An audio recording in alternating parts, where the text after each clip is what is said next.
Buenas tardes a todos y todas. Muchísimas gracias por estar aquí compartiendo. Efectivamente, el título de mi presentación era o es Pandemia por COVID-19, Educación Popular e Investigación en Acción Participativa como catalizadores de una ética crítica politizada y comprometida, pero participando un poco de los eventos previos a la conferencia que tuvimos hace unas semanas y en los que se nos invitaba a pensar un poquito sobre este puente Universidad de Educación Popular, decidí dar un título alternativo. Entonces, habla básicamente de lo mismo, pero la titulé de una manera distinta y es un puente entre Universidad de Educación Popular, el caso de la educación en bioética, un territorio en disputa. Voy a comenzar. Entonces, creo que lo primero que me gustaría hacer y compartir con ustedes, pues es un poco lo que los estudios feministas nos enseñan en cuanto a nuestro lugar de habla. Creo que es un ejercicio, pues, de exponerse un poco ante las otras personas, contarles un poquito de mi formación académica. Yo estudio bioética, estudio salud pública, estudio educación también, escribo sobre todos estos temas y trabajo también en estos temas en la universidad. He trabajado con estos asuntos también un poco en los movimientos y he trabajado con estos asuntos también en el gobierno. Entonces, de alguna manera, ese es mi recorrido y es desde ahí que voy a hablarles de mi experiencia, ¿no? Y digamos que conjugar estos tres elementos, que son bioética, educación eh, y, de hecho, una práctica desde el gobierno, desde las instituciones, pero también desde la universidad y los movimientos, ha sido mi mayor interés y también mi mayor desafío. Como normalmente no tenemos tanto tiempo, he pensado que esta presentación sea de 10 minutos y para eso les voy a contar un poquito sobre un contexto, el propósito pues que me trae acá, un poco el camino que anduve para llegar acá, algunos pasos que me marcaron ese camino y algunos comentarios finales. Sobre el contexto, entonces me gustaría que, y pues si alguien quiere interrumpir, en fin, Rocío has dicho que al final, pero si alguien quisiera interrumpir también, pues estaría bien. De mi parte, contarles un poquito qué es bioética, porque creo que es algo, digamos que la mayoría de personas aquí somos educadoras, educadores, y el tema de la bioética puede estar un poco distante, solamente me gustaría pues contarles que básicamente lo que en bioética es cómo tomar decisiones, es básicamente eso, ¿no? Y pues sobre cuestiones como muy polémicas, ¿no? Entonces, sobre aborto, por ejemplo, es lo que más escuchan las personas, ¿no? Sobre estos asuntos de las vacunas de COVID-19, entonces, las admitimos, no las admitimos, las compramos, no las compramos, sobre el asunto del aborto, sobre el asunto de la reproducción humana asistida, etcétera. Y ahí, como en todo, en bioética tenemos dos grandes movimientos, uno hegemónico y otro no hegemónico. Yo me inscribo en el movimiento popular de la bioética, digamos, el movimiento no hegemónico. Y ese movimiento no hegemónico es el movimiento que va a decir, bueno, sí tomemos decisiones, pero no solamente tomemos decisiones que vayan a beneficiar a algunos pocos. Sí vamos a tener vacuna, pero vamos a tener vacuna para todos. Sí vamos, y por ahí seguimos. Vamos a tener entonces tecnologías, sí, pero que sean accesibles a todos y todas. Un poco en ese sentido, ¿no? En este ámbito de tomar decisiones. Entonces creo que lo que más me interesaría es que todas las personas aquí se llevaran eso, ¿no? Es lo que yo estudio básicamente. Bioética es cómo tomar decisiones y la idea es que sean decisiones pues más justas de alguna manera y para eso necesitamos un marco de referencia que también sea amplio, que no solamente sea estadounidense o europeo, por ejemplo. ¿Y cómo se comunica esto con educación? Bueno, yo trabajo específicamente educación en bioética. ¿Y cómo se conecta esto con educación popular de alguna manera? Bueno, se conecta porque la bioética es un territorio en disputa. ¿Por qué? Porque involucra mucho dinero. Entonces, en la forma en la que nosotros eduquemos en bioética, de eso va a depender qué tipo de decisiones se tomen. Y nosotros hemos hecho, pues con un grupo de personas, todo un movimiento para que tengamos un enfoque popular de la educación en bioética. Un enfoque en el que haya movimientos populares, un enfoque en el que haya movimientos de pacientes, por ejemplo, un enfoque en el que haya movimientos de profesionales del área de la salud, un enfoque en el que haya médicos y médicas que defiendan el interés de la salud pública y no solamente el interés de la salud privada, etcétera. Entonces, un poco en ese sentido, y por eso al final aquí de esta diapositiva ustedes ven que esto es un territorio en disputa, porque involucra dinero y poder, básicamente, ¿no? Y ahora en el escenario pandémico ha quedado más claro que nunca, ¿no? No sé si ustedes saben, yo creo que lo han escuchado, el enriquecimiento de las grandes farmacéuticas ha sido brutal. Han ganado millonadas de dinero y hay una gran parte del mundo que todavía no ha sido vacunada, por ejemplo. Y todo esto son decisiones, y todo esto son decisiones en bioética. Entonces me gustaría solamente dejar ese contexto. Y continuando entonces, el propósito de este trabajo ha sido Sentipensar, una experiencia en que la educación popular y la investigación en acción participativa fueran usadas como catalizadores para aprender a enseñar una bioética crítica y politizada. Entonces nosotros identificamos que la gente toma las decisiones que toma en bioética. ¿Por qué? Porque tiene todo una estructura en la cabeza que es hegemónica, que es capitalista, que solamente está direccionada a tener lucro. Y pensamos, bueno, ¿y si hacemos una educación distinta, será que se tomarían decisiones distintas? Y eso básicamente fue lo que empezamos a hacer. La caminata, formamos un equipo de personas, 25, a los que les decíamos y las llamábamos catalizadoras o acompañando procesos. Estas personas lo que hacían era educar en bioética. ¿A quién? A personas que trabajan con bioética y con toma de decisiones, que son normalmente miembros de comités de bioética, que tienen una configuración amplia. Entonces hay gente que es médico, hay gente que es paciente, hay gente que es abogado, hay gente que no tiene ninguna profesión específica. En fin, es bastante variado.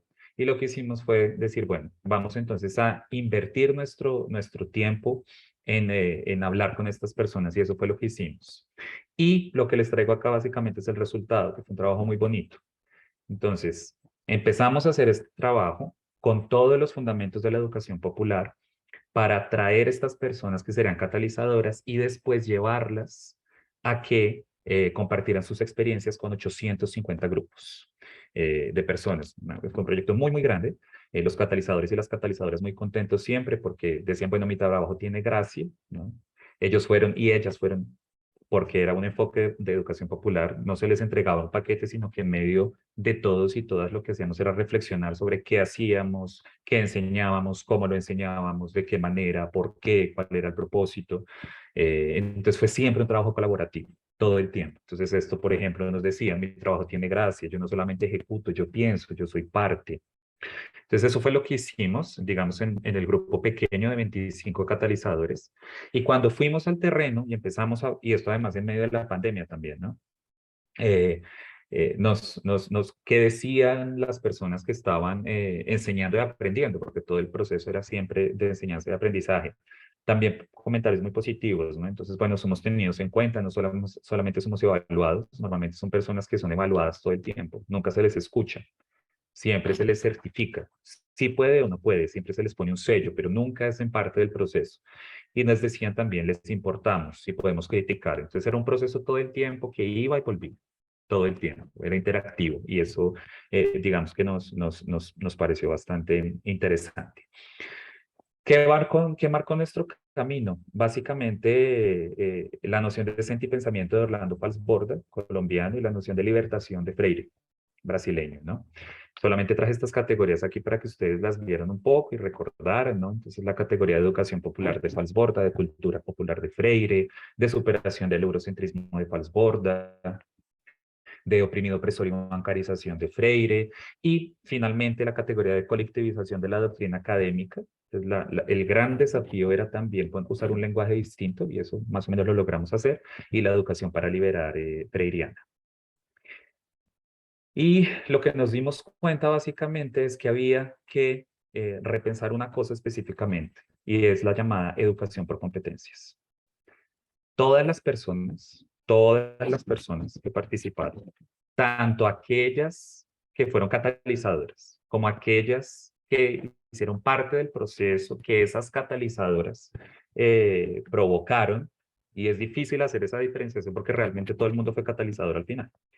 Pero digamos, si lo diferenciamos de esa manera, tanto ese grupo de 25 como ese grupo de miles habían sido todo el tiempo enseñados y también enseñaban con base en unas competencias. Entonces, romper ese enfoque por competencias y proponer un enfoque popular fue una cosa muy, no solamente complicada, sino también interesante, ¿no? Y traje solamente pues esta comparación bien simple, ¿no?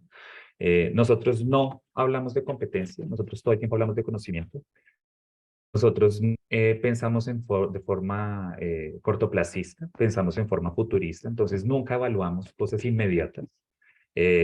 Nosotros no hablábamos tanto en razón e individualidad, sino en sentipensamiento y en comunidad. Nosotros nunca estuvimos orientados al resultado, siempre estuvimos orientados al proceso. A nosotros no nos interesaba la inserción laboral, nos interesaba mucho más la Camilo, inserción quedan 2 social. minutos. Perfecto, muchas gracias.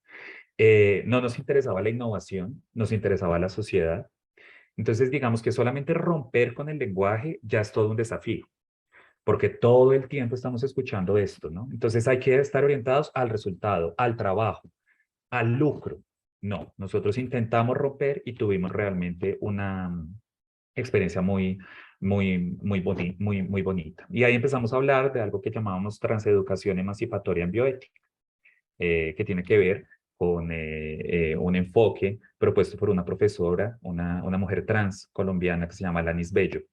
Y bueno, ella toma Freire, toma Orlando Fals Borda y lo que hace básicamente es esto, ¿no? Empieza a repensar muchas cosas, muchas categorías y pues nada, fue de esa manera que lo pensamos. Solamente para cerrar, volviendo un poco al principio, al lugar de habla y al propósito, pensamos que efectivamente pues logramos sentir y pensar todo este proceso que vivimos. Les agradezco mucho y este es mi correo en caso de que quieran conversar conmigo, será un placer. Gracias. Genial, muchas gracias Camilo. También si quieres poner tu correo en el chat, bueno, y quizás todos podemos hacerlo durante la conversación. Muy interesante tu presentación, ya la podremos discutir más, pero qué importante también esto de repensar el lenguaje y también de repensar de dónde viene esto del enfoque por competencia, ¿cierto? Porque es que hace choque con la educación popular. Bueno, ahí ampliaremos. Em, bueno, a propósito de esto, les comento que ojalá puedan ir incluyendo sus preguntas, reflexiones, ¿cierto? También desde los senti pensantes en el chat. No tiene por qué ser nada tan elaborado, una pregunta formal, sino simplemente lo que les va viniendo a la mente o al corazón cuando vamos viendo las presentaciones de los O3. Y así después tenemos cosas que recoger hacia el diálogo final. Ok, entonces le damos ahora el micrófono a la segunda presentadora. Tenemos a Marcela Martínez, que nos va a presentar su trabajo Las primeras impresiones cuentan, creencias de docentes chilenos de secundaria. Adelante y bienvenida, Marcela. Hola, buenas tardes a todas y a todos. Voy a empezar a proyectar que de repente tengo problemas con esto. Creo que Se ve bien. sí, me Sí. parece que este no era otro. Ah, sí, abajo notas, eso es. Ah, aquí. Ya. ¿Se ve? Sí. Sí. Sí. Te lo voy a minimizar y...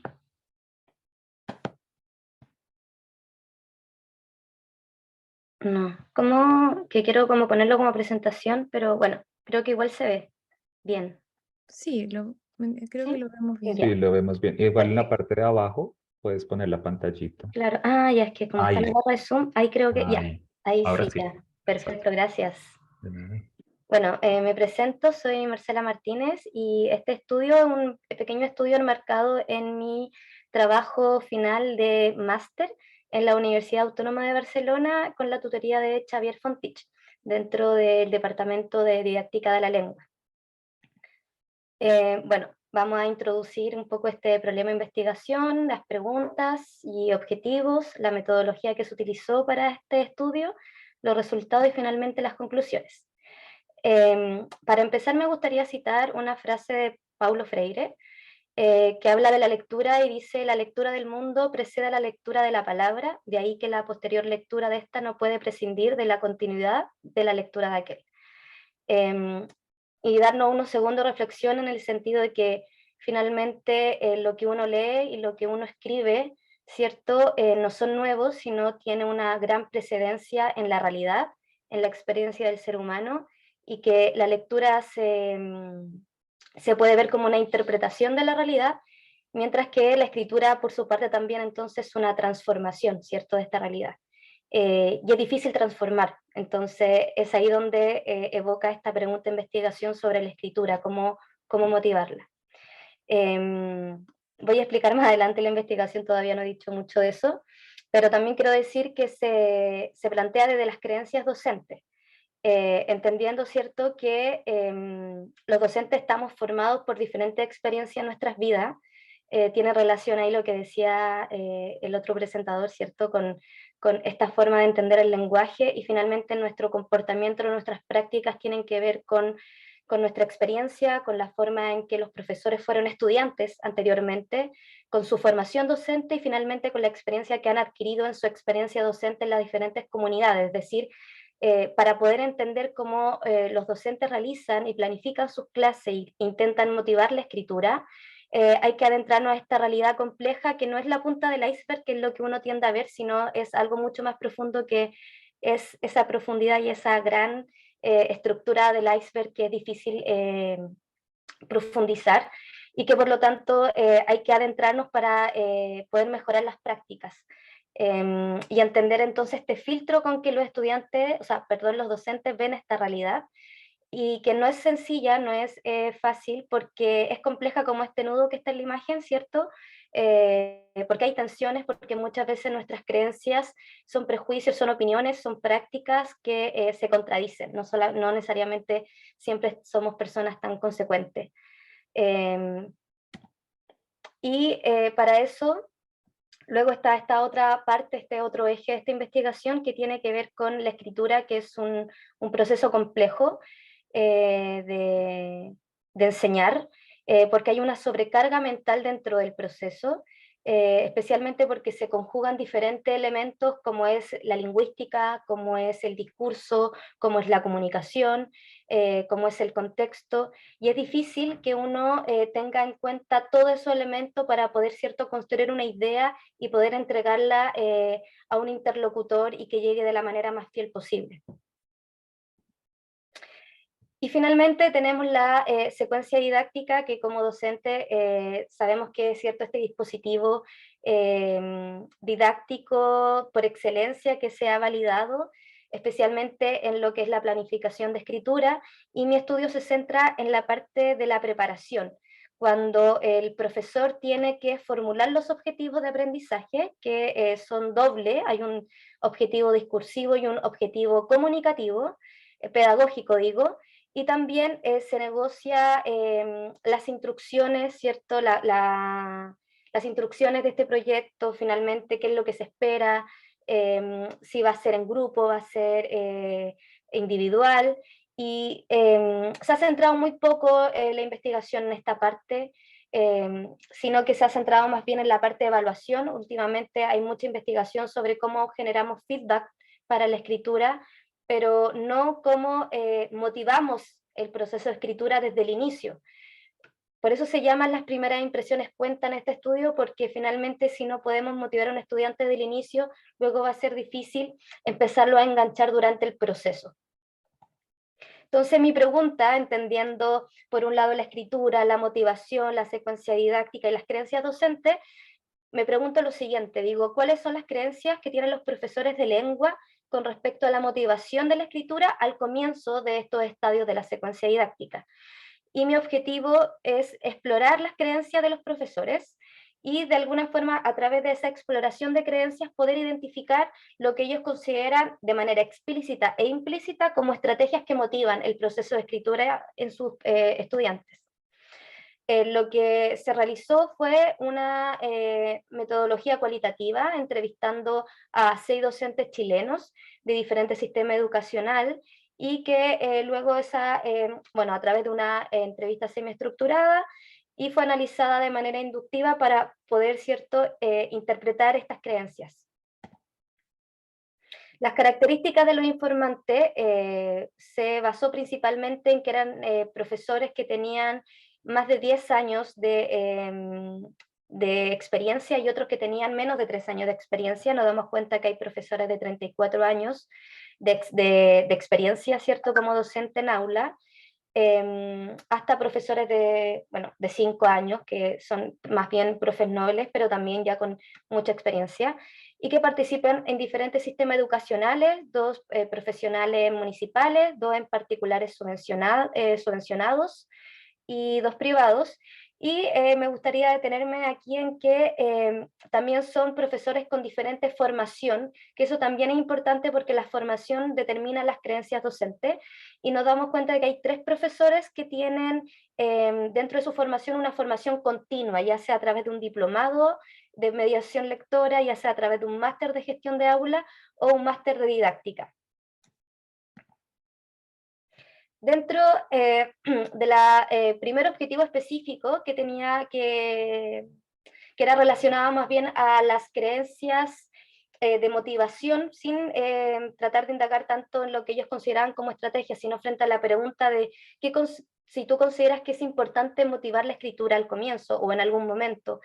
Ellos consideran que sí, consideran que la motivación de hecho es un elemento fundamental, mucho más que otro elemento dentro de la enseñanza, y la definen de hecho como un motor de aprendizaje y elemento vital. Podemos ver la cita que dice: toda esa motivación es vital porque si no le va a hacer falta un eje, le va a hacer falta como una meta para continuar. Es decir, además de objetivo, además de claras instrucciones, el motor del aprendizaje también está en la actitud motivadora que podemos generar en el estudiante. También llama mucho la atención cómo la motivación se va a entender como un lenguaje unificador, es decir, la motivación, dice el docente B, envuelve a todo el curso en el mismo lenguaje. Sabemos que hay realidades escolares en el que tenemos estudiantes de diferente índole, especialmente, por ejemplo, los colegios municipales emblemáticos que van a reunir a estudiantes de diferentes sectores de la sociedad, ¿cierto?, alta, baja y media, y ahí cómo podemos unificar la experiencia de estos estudiantes y a través, por ejemplo, de un factor motivacional. Y que también la motivación es una responsabilidad 100% del docente, si bien sabemos que la clase la construimos todos, es cierto, el docente tiene la responsabilidad de motivar a sus estudiantes, y eso lo miraba la docente entrevistada, que cuando ella no estaba motivada, cuando ella no estaba entretenida planteándole actividad a sus estudiantes, era imposible que ellos también se plantearan esa actividad como desafiante, como entretenida, como innovadora. Y finalmente también que una práctica intuitiva y compartida, es decir, reconocen que no tienen una formación sobre la motivación de la escritura dentro de su formación docente en la universidad, sino que fue algo que fueron aprendiendo a través de la intuición, a través de la práctica dentro de la sala de clase, y en especial frente a sociabilizar sus prácticas con otros colegas en este espacio tan importante que a veces dejamos de lado, que es la sala de profesores.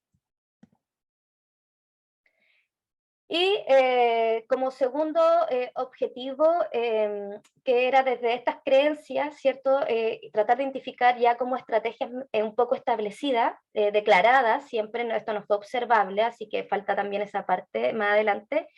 Nos damos cuenta que aparecen 7 categorías, que son creencias sobre estrategias de motivación al comienzo de una secuencia didáctica, en el que aparecen en la representación del proyecto, ¿cierto?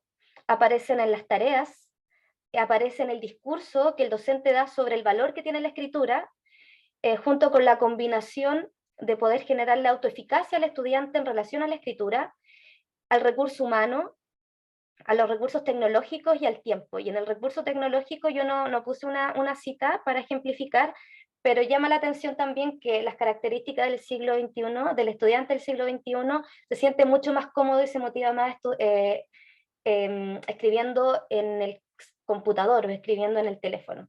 Que algo Marcela, quedan 2 minutos. Perfecto, que cuando están en una hoja, ¿cierto?, se ponen muy nerviosos.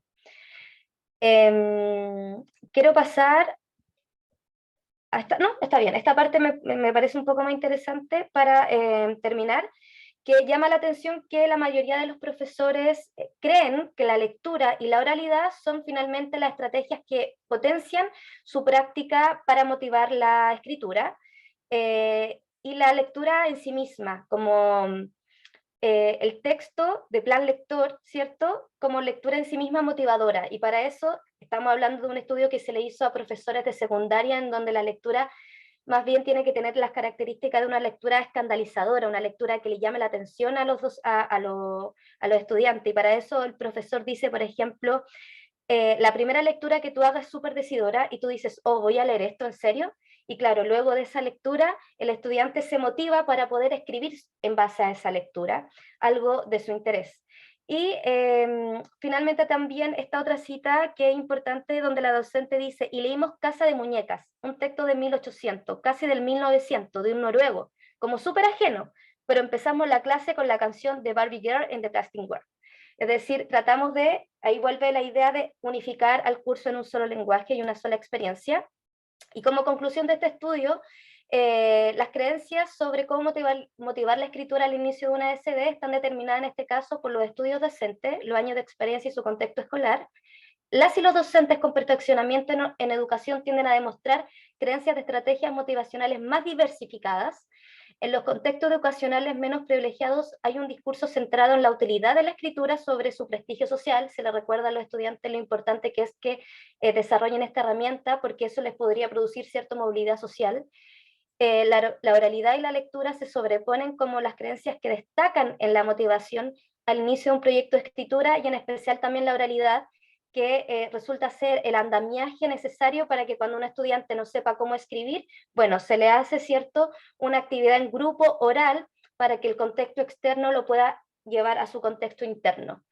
Y finalmente, es necesaria la actualización de un modelo de secuencia didáctica de escritura que explicite la importancia del factor motivacional en estos primeros estadios.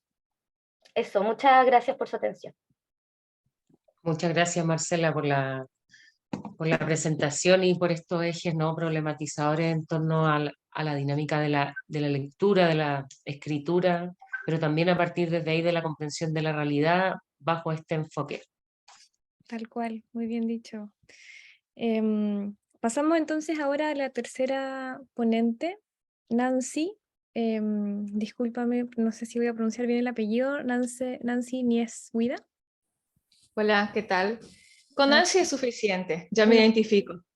genial, muchas gracias. Entonces Nancy nos va a presentar su trabajo Barreras en las acciones dialógicas de profesores de educación científica y educación tecnológica. Sí, Adelante, Nancy. quiero hacer la presentación de la pestaña, pero no me permite la pestaña. ¿Te refieres a compartir pantalla? Sí, pero no me habilita.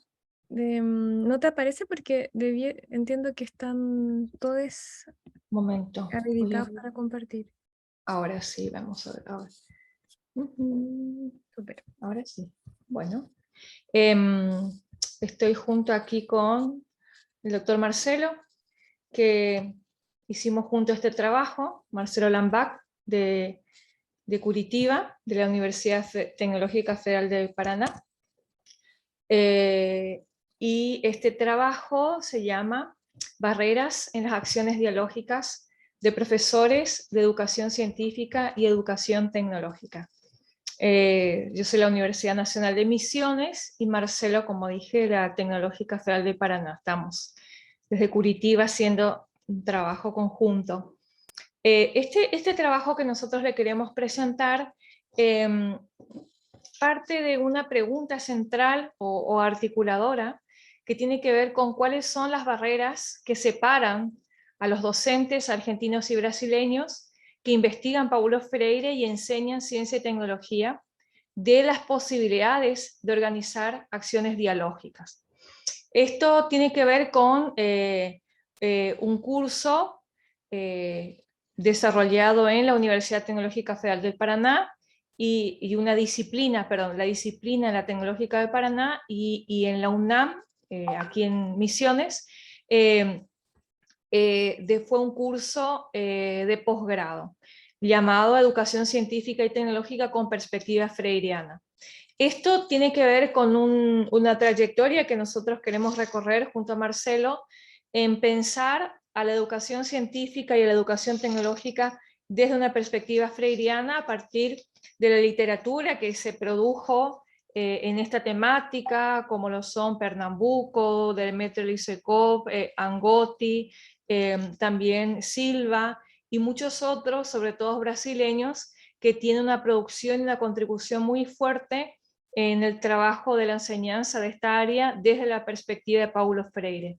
Y que en síntesis, tal vez corriendo el riesgo de ser una síntesis no fiel, pero a medianamente una síntesis, tiene que ver con pensar a la enseñanza de la ciencia y la enseñanza de la tecnología en un camino diferente y superador de lo que Paulo Freire llama de la educación bancaria.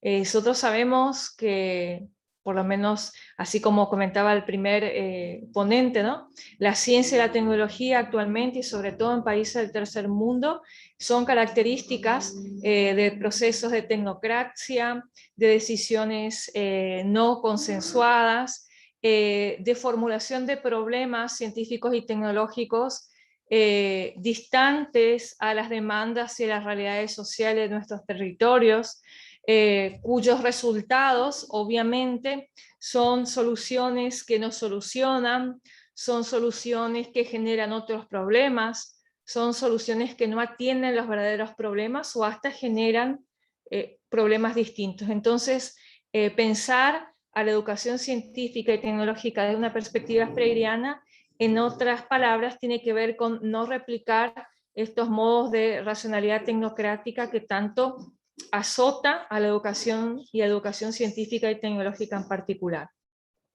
En ese marco, nosotros trabajamos en este curso, en esta disciplina, y nos manejamos en este trabajo con analizar las actividades de los participantes de este curso, el cual fue desarrollado de modo virtual durante el 2021, desde septiembre a diciembre, y nos abocamos para reconocer las barreras que nos separan de una práctica dialógica en todas las actividades que están en el Moodle institucional, que fue el proceso de mediación del curso. Y utilizamos en este trabajo los criterios de análisis textual discursiva, escrito por Lambach, Márquez y Silva, y también una secuencia de investigación temática vía tema generador de Silva y Gellem. Nosotros pensamos, o la propuesta y las actividades solicitadas y desarrolladas por los participantes, las que estamos intentando analizar, tienen que ver con la construcción popular crítica de una práctica dialógica.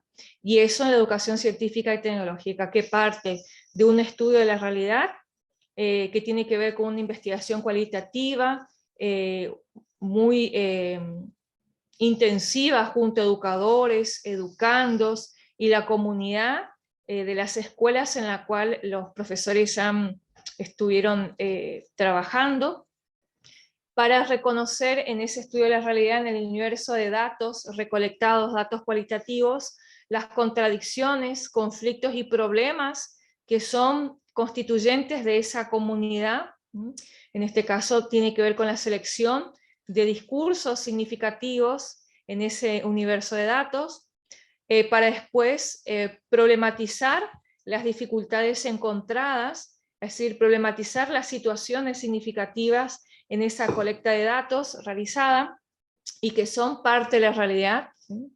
Para después pasar a un recorte de esos datos y poder recién ahí hacer la selección de los contenidos que pueden dar cuenta de comprender y problematizar esa realidad local, para así recién después partir a la organización dialógica de la práctica pedagógica. Entonces son, en un modo muy esquemático, ¿sí? Acá es un esquema muy simple, pero tiene que ver con intentar reconocer todo el trabajo previo necesario a la organización de una práctica dialógica, siguiendo la mirada de Paulo Freire, sobre todo en los libros de pedagogía oprimido. En este libro también, este esquema anterior se puede representar de este modo, es decir, hay una investigación temática, la caracterización de los temas, una reducción temática y la dialogicidad necesaria para poder tomar esos temas de la realidad investigada como objetos de enseñanza, aprendizaje y objetos de transformación. Entonces, algunas cuestiones a tener en cuenta tiene que ver con que la investigación temática es la investigación y la búsqueda del universo temático de la comunidad. Se investiga no los hombres como si fuesen piezas anatómicas, y sí su pensamiento y lenguaje vinculado a la realidad y a los niveles de su percepción de esta realidad y a su visión de mundo. Eso nos lleva a poder codificar esas situaciones concretas. Después está la caracterización de los temas, y tiene que ver con un núcleo de contradicciones, problemas o necesidades vividas por el pueblo, por esa comunidad escolar que fue investigada, para recolectar estas situaciones límites, en el sentido de que no hay cómo sorprender los temas históricos aislados, desconectados, parados, pero sí en relación dialéctica con otros y sus opuestos. De ese modo nosotros obtenemos lo que se conoce como temas generadores. En un tercer momento, en este sentido es un ciclo, ¿no? Tal vez los límites, la no neutralidad de este esquema de presentación no nos permite mostrar el ciclo, pero sí sería un ciclo de trabajo en el cual después de la caracterización de los temas se procede a la reducción temática, que tiene que ver con la operación de la scission, según Freire, ¿no? La traducción por ahí más próxima podría ser fusión de los temas como totalidades, buscando sus núcleos fundamentales que son sus parcialidades. Reducir un tema es fundirlo en partes para, volviendo a él como totalidad, conocerlo mejor. Y así es posible un análisis crítico de la realidad local y contextualizada. Para así después poner en práctica a la dialogicidad como la mediación entre el contexto concreto en que se dan esos hechos reales investigados, identificados en la comunidad, y el contexto teórico en los que son analizadas esos hechos a través de la reflexión crítica. Y de ese modo es posible pensar en una práctica dialógica desde la descodificación de las contradicciones que están presentes en esa realidad concreta. Y aquí tenemos a modo de resultado, yo estaba intentando hoy ver cómo ampliar la imagen, pero esta es una captura del trabajo de algunos de los estudiantes y que tiene que ver con cómo dio cuenta de ese proceso, ¿sí?, en el cual buscábamos, después del estudio sistemático de los libros de Paulo Freire, pasar para un momento de praxis o de práctica dialógica, ¿no? Entonces, en este caso,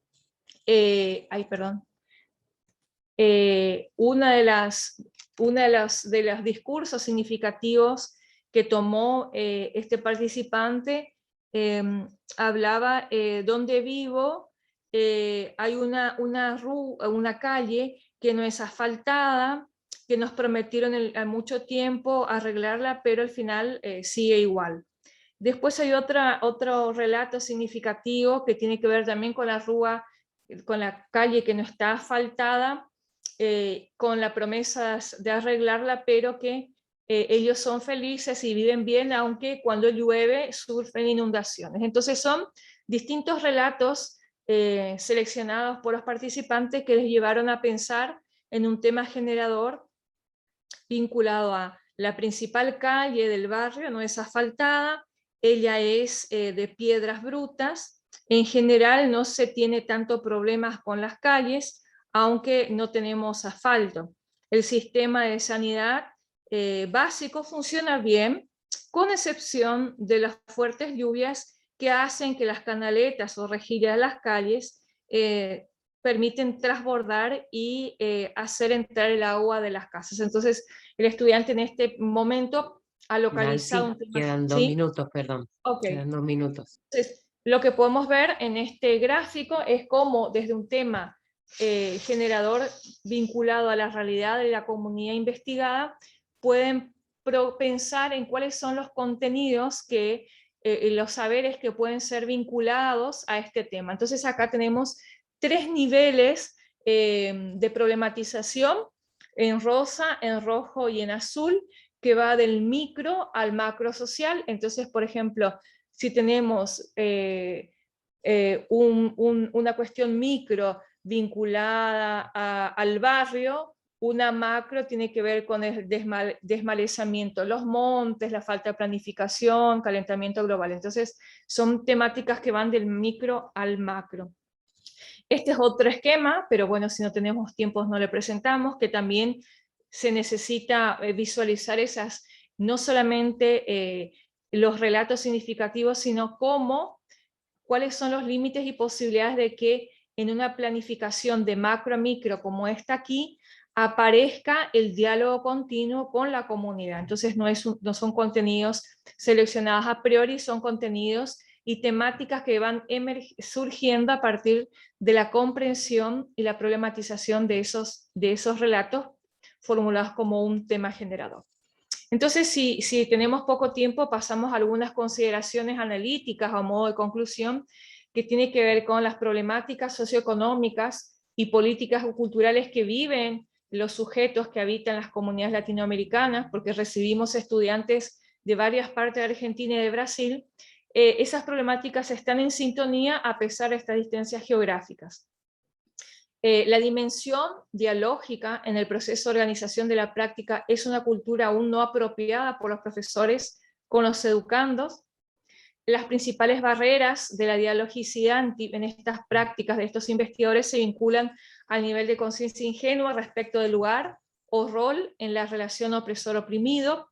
Los docentes acaban reproduciendo de forma inconsciente las relaciones de opresión en ellos introyectadas y sin posibilidades de transformación, y por lo tanto, aunque se puedan localizar problemas comunes e injusticias sociales, los profesores no estamos en un nivel de reconocer las contradicciones sociales en el discurso de los estudiantes. Se observa la dificultad para percibir que las condiciones sociales de las personas son resultado de una determinación de la macroestructura, para asumir una postura dialógica con los estudiantes y romper con las posiciones autoritarias y de jerarquización de los currículums. Y esto, además que la investigaciones en educación científica y educación tecnológica están crecientemente o continuamente indicando una necesidad de crítica a este proceso de invalidación de los sujetos que construyen a la ciencia, que construyen a la tecnología, pero que en la escuela se puede ver una coerción hacia procesos de opresión y cosificación del ser humano que acaba fortaleciendo esa invalidación propia del proceso de desarrollo científico.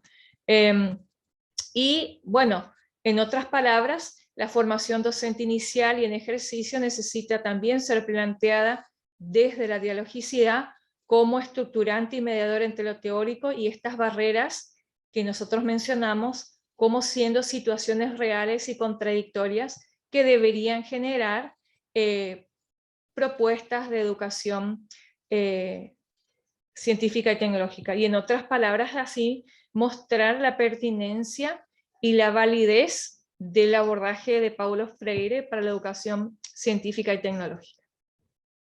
Gracias, sería esto. Y Marcelo está por ahí, pero como la mesa es en español, me dejó el habla en mi persona.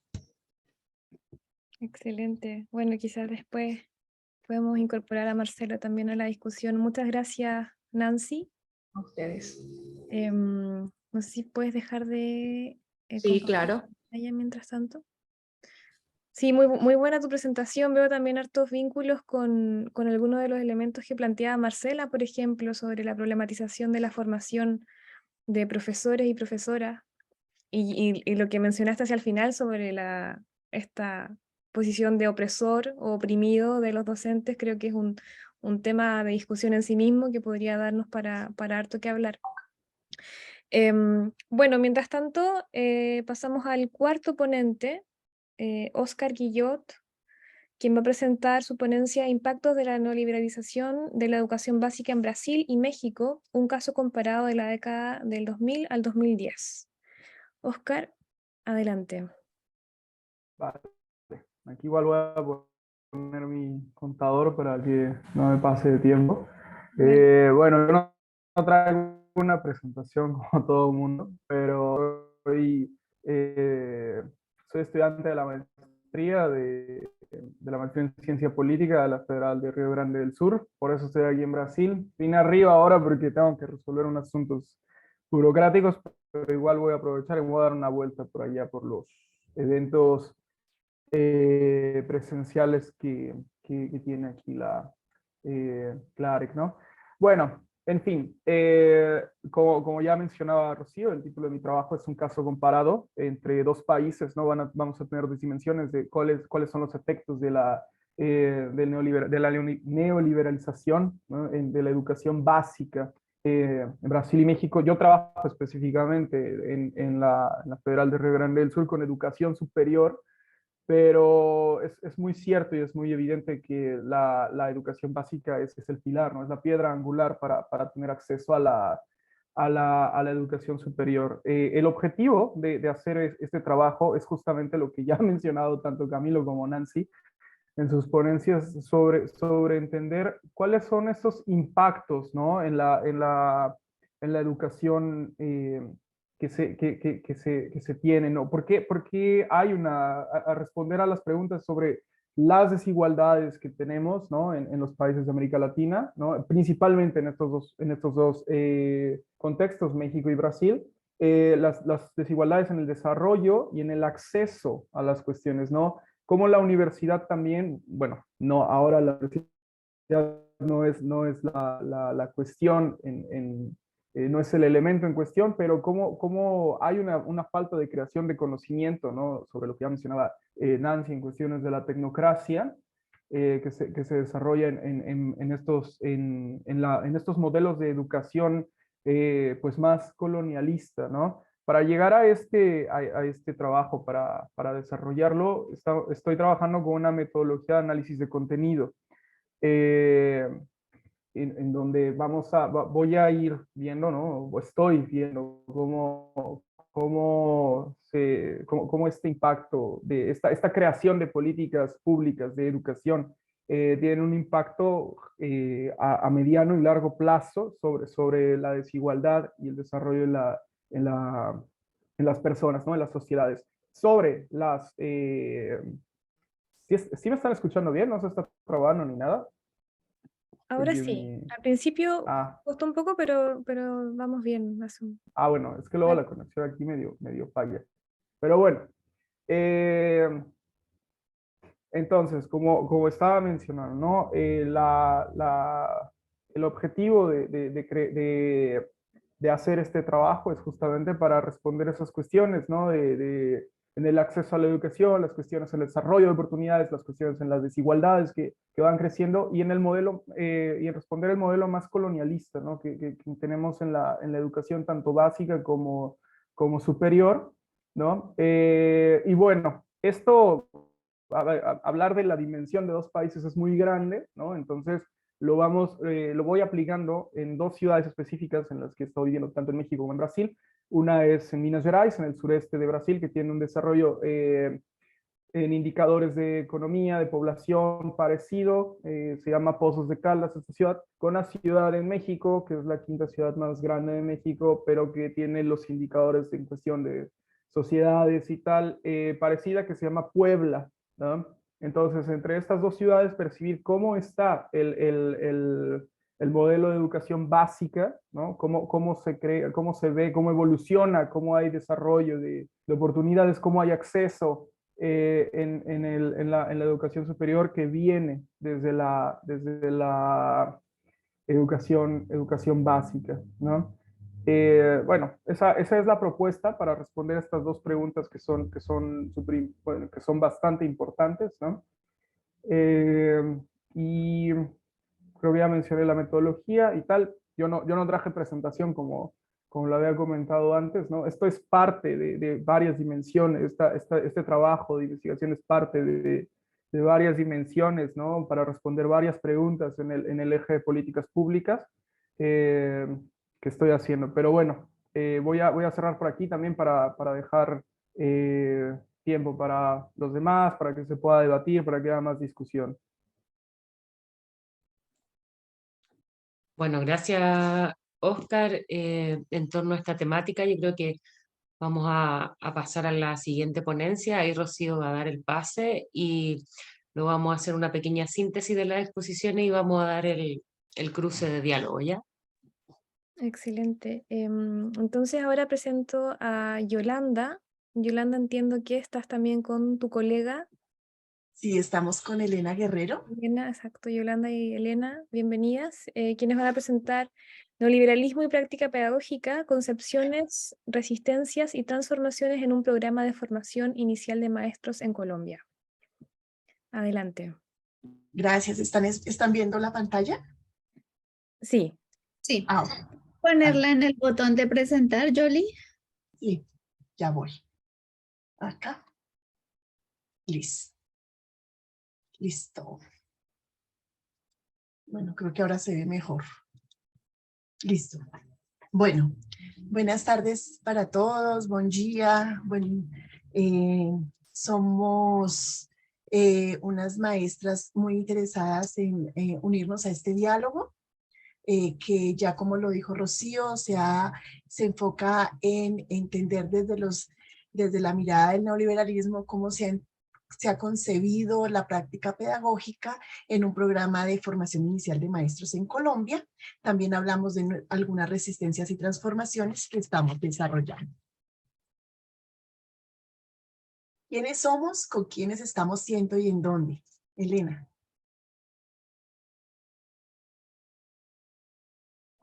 Perdón, estaba hablando con el micrófono cerrado. Muchas gracias, Jolie. Sí, nosotras, bueno, ¿quién soy yo? Soy profesora, investigadora y formadora de maestros. Mi experiencia, mi campo es el de formación de maestros de inglés, que como si hay alguien aquí de inglés, sabrán, hemos sido un campo fundamentalmente, mayoritariamente colonizado desde sus raíces, así que todo este diálogo nos ayuda a ir pensando en las distintas formas en las que nosotros podemos decolonizarnos y emanciparnos. Entonces, esa soy yo, Jolie. Gracias, Helen. Yo soy Yolanda Zamaca Borges, soy maestra hace más o menos 25 años. He venido aprendiendo a hacer investigación en formación de maestros de lenguas extranjeras en nuestra universidad pública, que es la Universidad Distrital Francisco José de Caldas, que está ubicada en Colombia, Bogotá, Colombia. También muy interesados como grupo de investigación de estudios críticos de políticas educativas, de estar entendiendo, analizando, cuestionando el ser de las políticas públicas en educación. Gracias, Jolie. Bien, trajimos esta frase poderosísima, como todas, de Freire para iniciar este diálogo, porque efectivamente lo que menos le conviene a los gobiernos es tener gente que pueda pensar y que pueda cuestionar y que pueda protestar. Entonces, para nosotros, como lo mencionaba Yolanda, desde nuestro grupo de investigación, lo que nos ha movido es entender, más allá de entender cómo las políticas son formuladas de arriba hacia abajo, entender cómo los maestros y maestras hacen sentido de las políticas y cómo las resisten y también cómo las complementan, ¿no? Entonces, en ese sentido, para nosotros, nuestro trabajo al interior del grupo se ha ido enraizando en mirar esto y en examinar el rol del neoliberalismo en educación y la manera tan negativa en que el neoliberalismo ha ido... Ay, ¿alguien puede apagar un micrófono? Es que tengo retorno. Gracias. La forma tan... Yolanda, ¿podrías silenciar tu micrófono, amor, por favor, para no hacer el eco?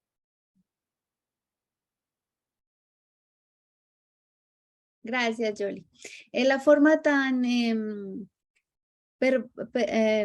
negativa en que el neoliberalismo se ha ido insertando en las prácticas, en los discursos, en las formas de ser de la educación. En nuestro caso, el neoliberalismo fue adoptado en los años 90, se llamó la apertura económica y desde entonces hemos ido viendo cómo año tras año hay nuevas y distintas formas en que el neoliberalismo se sigue insertando en la labor del maestro, en amparándose, digamos, en discursos como el discurso de la efectividad, de la productividad, de la medición, de la calidad.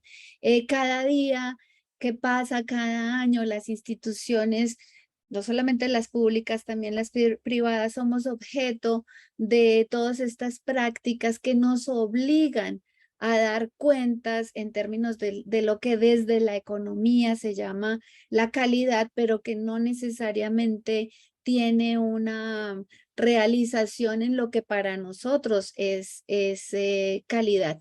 De modo que el trabajo, la mirada que queremos presentar hoy muestra cómo estos discursos neoliberales se insertan como en distintas dimensiones, ¿no? Hoy solo hablaremos de específicamente el papel de la norma en insertar estos discursos, pero pues evidentemente viene acompañado, es todo un engranaje que viene acompañado de otras dimensiones.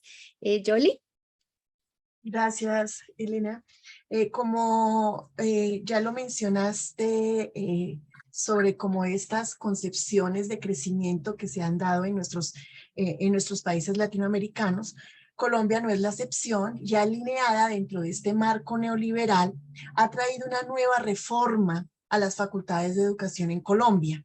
Una reforma que buscaba en 2016, empezó en 2016, buscaba establecer unas características específicas para que todos los programas de formación de maestros en Colombia, ¿sí?, pudieran constituirse como únicas para obtener, renovar o modificar un registro calificado o una acreditación de alta calidad. Acá en Colombia, este proceso lo debemos hacer todos los programas interesados en formación de maestros, ¿cierto? Entonces, es como una obligación para poder seguir ofreciendo el programa a la comunidad educativa. Nuestra universidad, especialmente la Universidad Distrital, desde el 2016, cuando emerge esta norma, empieza a cuestionar particularmente cómo desde allí se han excluido a los actores de la formación de maestros en Colombia y especialmente de la práctica pedagógica, que es el eje de la discusión ahora.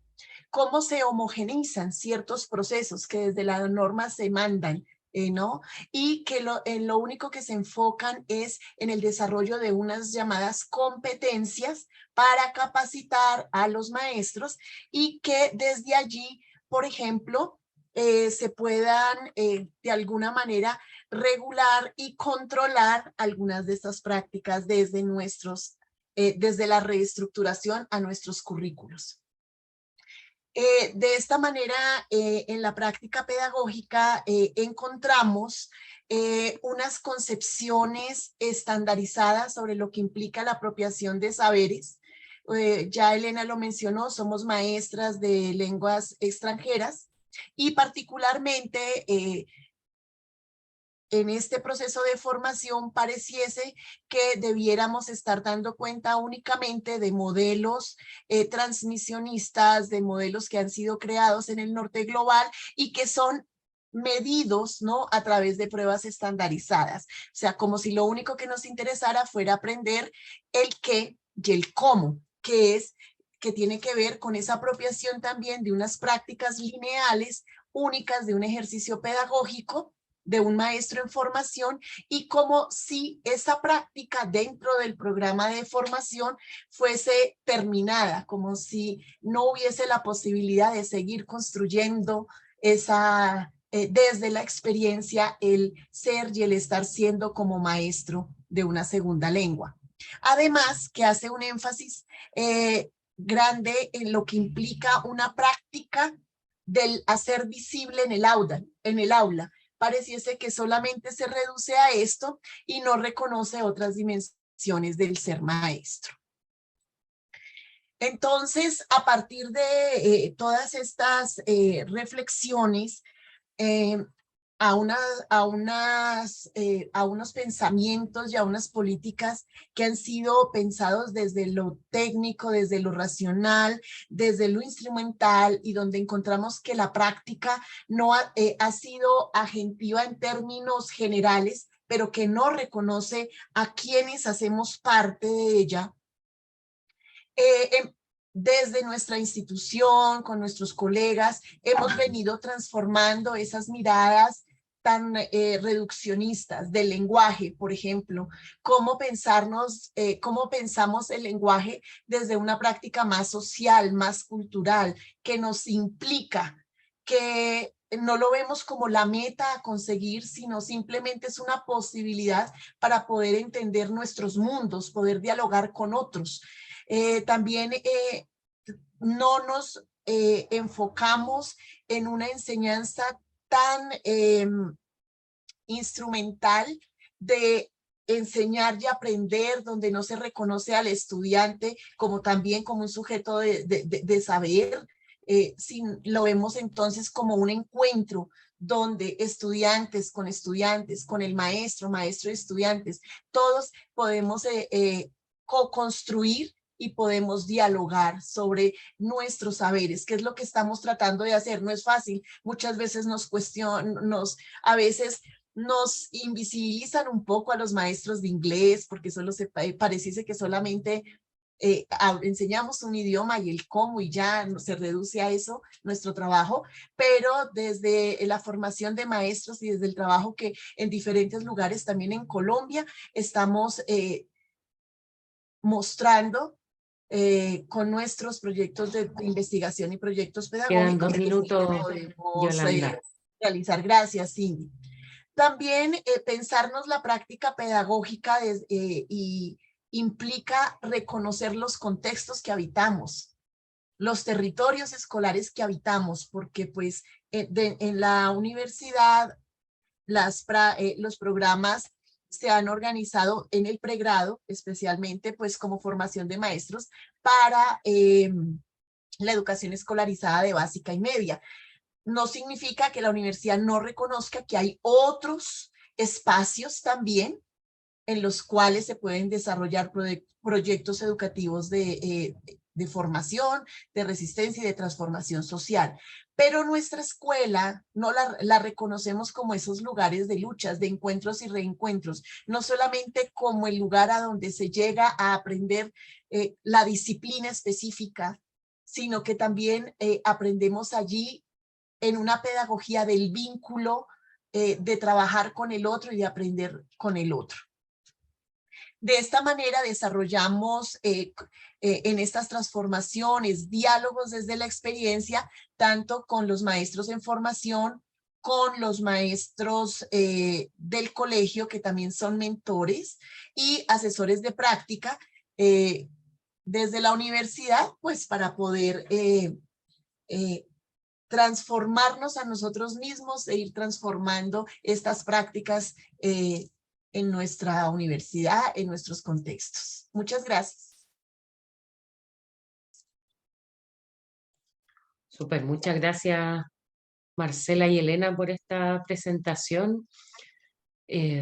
Rocío, ¿queda algún ponente más por exponer? No, hemos terminado las presentaciones. Sí, excelente presentación Yolanda y Elena. Creo que es un tema que atraviesa a toda nuestra Latinoamérica y más allá. Que también me parece que le da un poco la vuelta como a desde donde comenzamos las presentaciones y las temáticas, porque en el fondo acá vemos también cómo se vincula, por ejemplo, el tema de las políticas neoliberales que mencionaba Oscar, con la formación de profesores, con el potencial de lo dialógico, ¿cierto? Que está muy presente en el trabajo de Nancy. Entonces, ojalá que ahora podamos sacarle provecho a esos múltiples vínculos posibles. Sí, yo creo que ahí, bueno, en primer lugar agradecer estas 5 ponencias, ¿no? Que se transversalizan y permiten generar un diálogo en torno a principios fundamentales del pensamiento freiriano, ¿no? Uno que tiene que ver con esta apuesta de que la educación tiene un carácter político, porque forja a los sujetos de acuerdo a un determinado modelo social, ya eso está atravesado, está transversalizado desde la apuesta que nos mencionan desde la bioética, como Nancy planteaba el tema de la tecnología y la ciencia, ya como estas distintas dimensiones se van transversalizando. Y otro de los elementos importantes que afloran en estas ponencias que ustedes nos comparten, dialogando con los principios freirianos, también tiene que ver con la lectura de la realidad, que es lo que plantea Marcela desde la lectura y la escritura, ¿no? Y yo creo que ahí es importante esta lectura de la realidad que se nutre con otros pensadores, ¿ya? Yo creo que hay un diálogo donde aparece Falsborda, donde aparecen otros autores y pensadores que de larga data van a hacernos mirar esta realidad. Ahí yo los invito también a leer a Hugo Semmelmann, que es un pensador chileno del sur, un gran sociólogo, que Semmelmann también da una vuelta, ¿no?, más local en torno a la lectura de la realidad y que es súper necesaria mirarla, y que bajo esta lectura de la realidad, me parece que hay otro tercer principio que transversaliza sus ponencias, que tiene que ver con no ser ingenuos, y es algo que Freire insiste mucho en sus textos, ¿no? Y una de las compañeras ahí lo mencionaba en su dinámica, y por esto el tema del neoliberalismo o estas oleadas neoliberales que atraviesan las prácticas que ustedes también exponen. De hecho, cuando las colegas hablan desde Colombia, ¿no?, que se replica un modelo unificante para las formaciones, yo los hago recordar lo que es el Plan Bolonia en el año 99 de la Unión Europea, cuando los ministros de educación se ponen de acuerdo y se levanta el Plan Bolonia, y por eso las movilizaciones estudiantiles también desde allá, y que básicamente se replican en triadas en América Latina, es decir, España, Chile, México, Colombia. Por eso es la oleada de Colombia en esta oportunidad. Y yo creo que bajo esos 3 ejes hay elementos de contenido que nos pueden permitir dar una discusión en esto, porque ya sea desde la bioética, ya sea desde la ciencia y la tecnología, ya sea desde la formación en lectura y comprensión, hay un elemento que hace que estos educadores críticos o estos intelectuales transformadores, como menciona Gramsci, ¿no?, a los educadores populares en su esencia, tiene que ver básicamente con esta politicidad que se transversaliza, pero esta decisión. Es decir, cuáles son los elementos de decisión que toma el docente en ese espacio.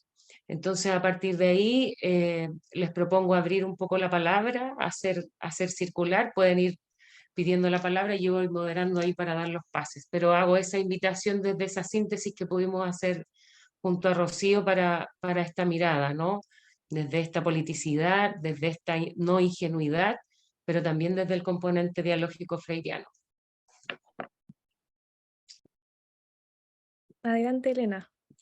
Adelante, Elena. Gracias. Bueno, es que mientras estaba hablando, Sidney, pensaba en cómo los discursos neoliberales han minado el componente comunal, los proyectos comunales, y nos han metido en la lógica de los proyectos individuales. O sea, tú logras lo que tú quieres, así te toque pasar por encima del que te toque y eso no importa. Pero lo que me parece muy positivo, por un lado, para nosotros como maestros de inglés de este campo de formación, es que hemos empezado a cruzar las fronteras de la disciplina. Nosotros, como decía hace un rato, fuimos criados en la idea de que, en una idea muy del norte global, como que nuestra tarea era enseñar inglés y que pronunciaran bonito y que replicaran toda la parte lingüística, ¿no? De lo que es hablar inglés, y junto con eso otro montón de cosas ideológicas sobre lo que significa inglés y qué es el inglés en el mundo. Nosotros hemos empezado en Colombia a traspasar las fronteras de nuestra disciplina, a enterarnos qué hablan los sociólogos, qué hablan los filósofos, qué hablan desde otras desde otras áreas y cómo están entendiendo el mundo. Y este evento, por ejemplo, me parece muy importante porque, como diría el Chapulín Colorado, los neoliberales no contaban con nuestra astucia, que hemos empezado a contarnos, a recuperar el espíritu de lo comunal, de entender, es que esto ya le pasó a México, esto ya le pasó a Brasil, esto ya le pasó a Perú, y que los investigadores y los académicos latinoamericanos estemos hablando y nos estemos contando y nos estemos poniendo cuidado unos con otros, porque nosotros, no sé cómo será en sus países, pero en Colombia era como que nosotros solo leemos autores gringos o británicos y no más.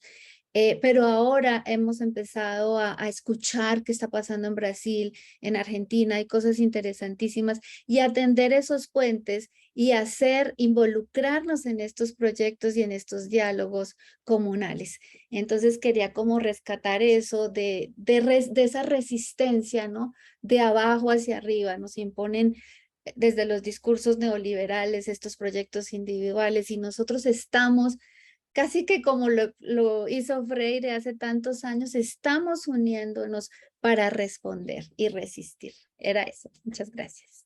Muchas gracias, Elena. Oscar, tienes la palabra.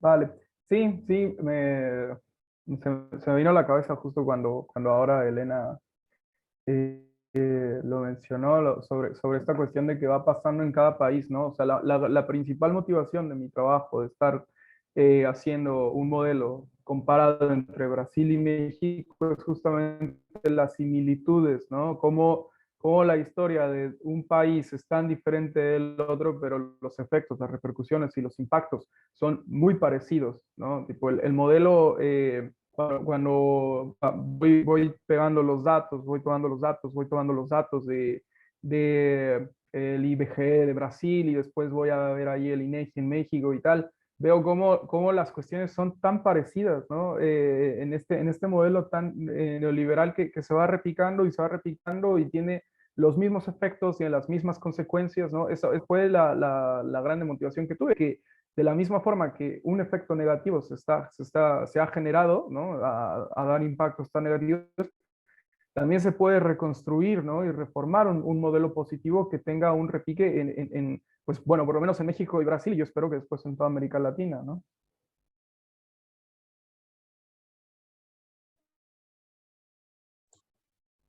¿Alguien más quisiera compartir su reflexión en torno a los temas tratados? Dame otra vez. Creo que Oscar quedó ahí como congelado, ¿viste? Ahí se cayó. Yolanda, te cedo la palabra.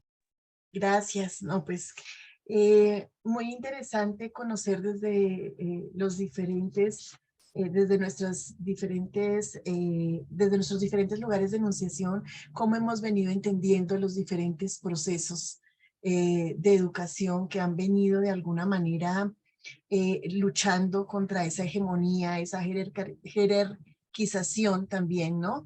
De lo que es la educación en Latinoamérica. Y algo que me encanta de esta pedagogía freiriana, de esta dialogicidad, es reconocernos, reencontrarnos y de que no hay una única manera también de resistir, ¿cierto? Sí, y de subvertir los modelos, sino que hay maneras diferentes, posibilidades muchas, de dar cuenta de una riqueza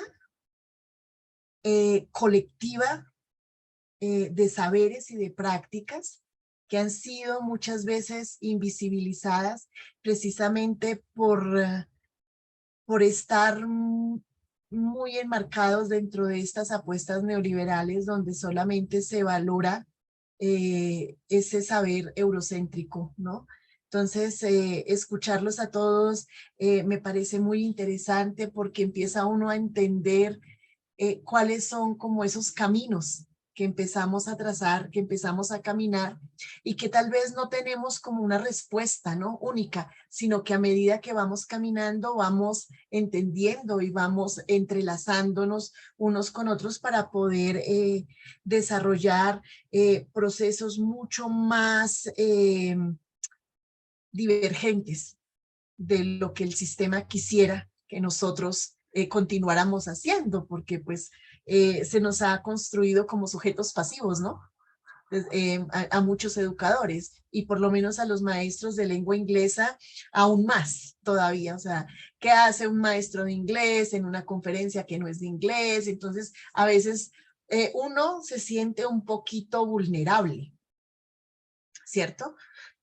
Precisamente por esas concepciones o esos imaginarios que se han vendido alrededor de la formación de maestros de una lengua extranjera. Muchas gracias. Gracias, Yolanda. Nancy, te damos la palabra. Gracias, Cindy. Solo a modo de, no sé si sería comentario, reflexión o más una duda existencial, ¿no? Que tiene que ver con esto que decíamos, ¿no? Que parece, o sea, es innegable este efecto del norte global en nuestras prácticas y en el modo que nos condicionan en el ejercicio de la docencia, de la investigación. Pero, por ejemplo, y tomando lo que también decía la colega de la interdisciplina, también en educación científica y sobre todo en educación tecnológica, yo por ejemplo trabajo en una materia que se llama Filosofía de la Ciencia y la Técnica, donde la mayoría de las maneras de entender son autores que provienen de Estados Unidos, de Europa en sí. Hay una producción vasta histórica que hace parte del conocimiento históricamente construido y que nos permiten comprender mejor los fenómenos. Entonces estamos como en un dilema, ¿no? En nuestro trabajo, por ejemplo, que queremos fortalecer la dialogicidad de aquello que se enseña desde la realidad situada y localizada en los territorios de nuestros estudiantes, se llegan a concebir temas generadores que son abordados y que son resueltos y estudiados desde saberes, de esos mismos saberes producidos en el norte global. Es decir, hay cierta objetividad que estos saberes guardan por los cuales los estamos utilizando, ¿no? Es decir, estamos queriendo entender y resolver problemas del sur global desde un norte global que nos está diciendo con qué, ¿no? Entonces hay ahí ya una contradicción en nuestro modo de hacer, ¿no? Porque algo los reconocemos, ¿no? Estos saberes los reconocemos como válidos y son universales, entonces es como que hay ciertas situaciones que también nos obligan a mantener cierta objetividad a pesar de lo que estos saberes han producido o esta producción elitizada, ¿no? El elitismo del conocimiento ha permitido. Así que solo para situar ese pensamiento hasta contradictorio en nuestras prácticas, ¿no? Así es, sí, yo creo que hay un elemento que cruza y que tiene que ver con lo que lo han mencionado todos, ¿no? Que es básicamente cómo el modelo neoliberal transversaliza y permea e instala su comprensión hegemónica de mirar el mundo. Entonces yo creo que el elemento que cruza y que forja es el rol del docente o del educador, ya sea educador popular, o de quien construye ese pensar. Por lo tanto, por eso les mencionaba, ¿no? Como en esta síntesis de sus ponencias, la capacidad de tomar decisiones, y que finalmente es lo que impulsa a Freire en su pensamiento, es decir, o estás de parte del opresor, o estás del lado del oprimido. Y eso implica posicionarse, y ese posicionamiento implica generar una construcción contrahegemónica de saberes. Entonces, me parece fundamental también un poco lo que planteaba Yolanda, y ahí como para dar una segunda ronda, ¿no? Tal vez de este diálogo que yo sé que genera mucho, o sea, esto que ustedes exponen da para muchas horas de análisis y de discusión, pero creo que hay un foco importante que es no perder de vista el modelo capital, que no es ingenuo, que toma decisiones, que resuelve, que ejecuta, que cuenta con los medios de producción, que cuentan con los medios de comunicación. No es casual lo difícil que es transformar la propuesta curricular de un área, o las tensiones, lo mencionaba acá el colega cuando menciona lo de bioética, ¿no? Las resistencias que tiene por poner otra mirada, o por qué la formación docente también está mal mirada, por qué está mal pagada la profesión. No sé cómo lo visualizan ustedes, o sea, aquí hay políticas claras, no solo en educación, sino en salud, en educación, en vivienda, en trabajo. Son modelos que se replican desde el norte, que pasan por Europa, y de Europa se replican en los países de Latinoamérica, en el cual Rocío y yo somos fieles testigos de cómo opera Chile, el mejor experimento de todas estas políticas, ¿no? Y que lamentablemente, bajo este modelo, que se reproduce en triadas, ¿ya? Llega a Chile, lo copia México, luego lo copia Colombia y después se va replicando, porque depende de los modelos económicos de turno, de quienes gobiernan. Elena.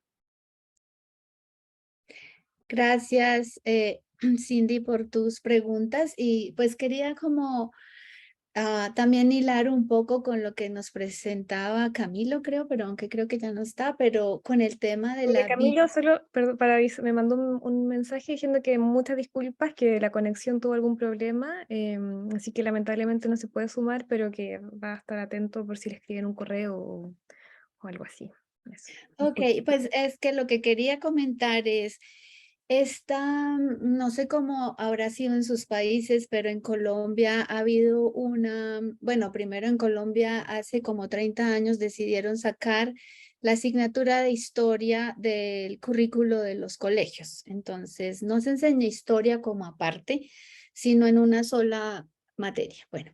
Pero por otro lado, y conectando con lo de bioética y todo lo que estabas diciendo, Cindy, el pensamiento ha ido siendo domesticado de maneras muy sutiles a través de la educación. Entonces, quitar la asignatura de historia, bueno, aunque la historia que enseñaban aquí era la historia que llamamos la historia blanca, ¿no? De los que ganaron y eran buenos y llegaron a civilizarnos y todo eso.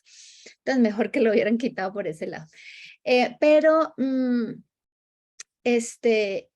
también ha habido poquito a poco, han ido sacando de las carreras profesionales las carreras de filosofía y de ética, que antes, por ejemplo, la carrera de filosofía en Colombia en muy poquitas partes la enseñan, porque otra vez el neoliberalismo nos ha ido instalando la idea que lo que importa es las carreras científicas, las ingenierías, hacer carreteras, hacer puentes, hacer descubrimientos, hacer experimentos, pero toda esa otra parte del pensamiento pues lo han ido quitando poco a poco. Aquí en las carreras, por ejemplo, si tú estudias ingeniería civil, en tus 3 primeros semestres tenías que estudiar unas asignaturas de humanidades. Algunas te daban filosofía o ética, pero eso ha ido desapareciendo. Y tristemente, uno de los países, o sea, es vergonzosísimo, pero también necesario decirlo, Colombia es uno de los países más corruptos del mundo.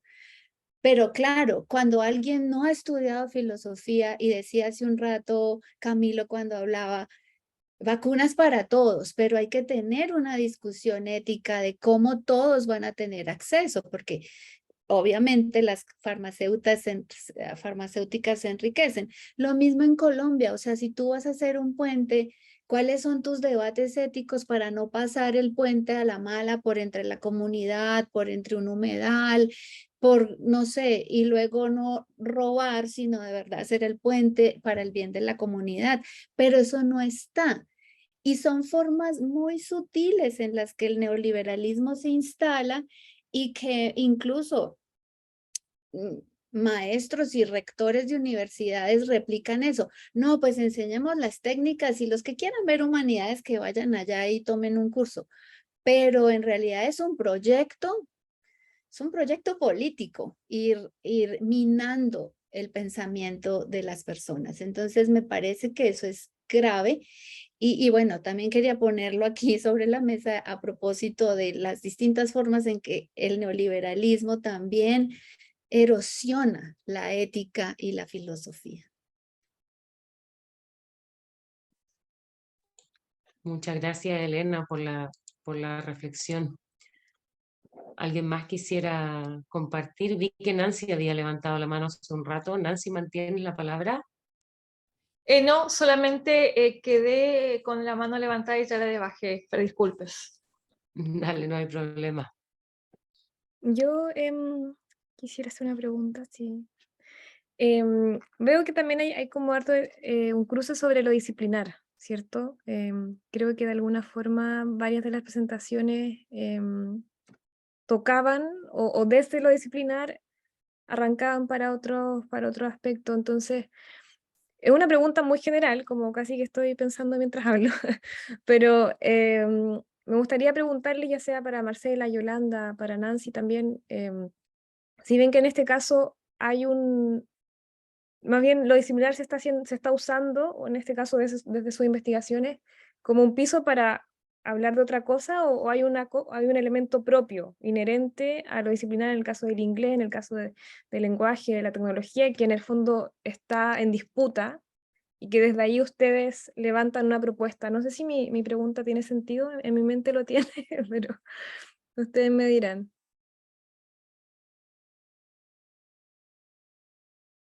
En el fondo es el papel de lo disciplinar en este rescate de quizás saberes populares o otros saberes, que creo que es algo que está presente en ustedes.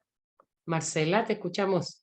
Sí, que no tengo el icono de levantar la mano, así que gracias.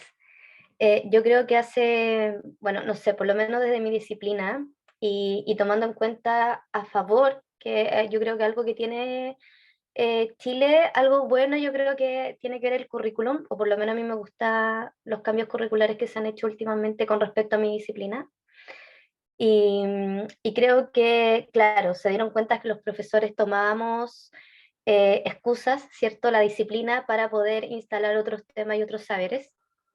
Y ya hace poco ya empezaron a abordar la lengua y la literatura desde ahí, ¿cierto?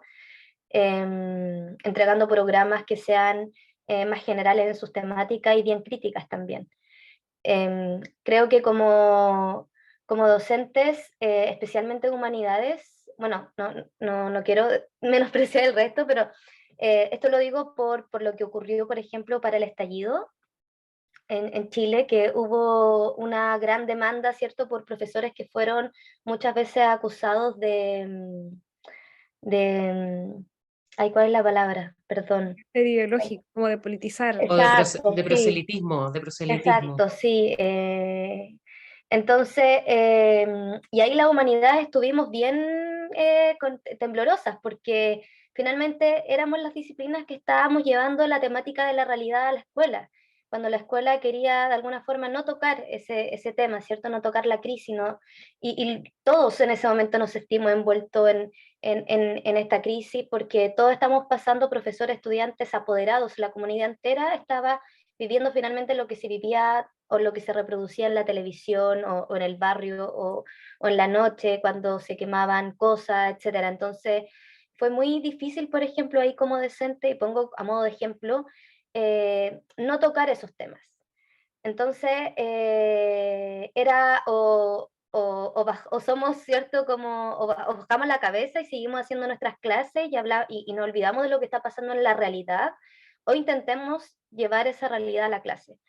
Creo que algo que pasa mucho en el trabajo docente, y es uno de los motivos por el que a los 5 años los docentes están dejando el aula. De hecho, hace poco fue el Día del Profesor, ayer fue, o hace 2 días, el Día del Profesor en Chile, así que un saludo a los docentes que están aquí, las que siguen, la más con más experiencia, porque de verdad es una crisis docente se está viviendo, y creo que tiene que ver con eso, con que cuando uno como docente intenta llevar la realidad, los discursos, y se pone en una posición política, e intenta concientizar a los estudiantes y formar desde el colectivo los conocimientos, los saberes y desarrollarnos, se nos calla, ¿cierto? Se nos censura, la reflexión docente tiene muy poco espacio.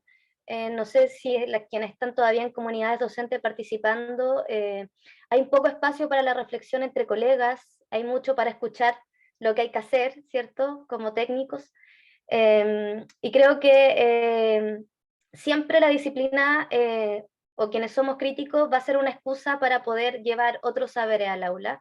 Y creo que como profesor estamos buscando siempre darle esa vuelta de tuerca, pero como hemos hablado, el sistema, ¿cierto?, se preocupa de callarnos y de muchas veces censurarnos y nos prohíbe, o sea, a mí me censuraron muchas guías y mucho material pedagógico varias veces.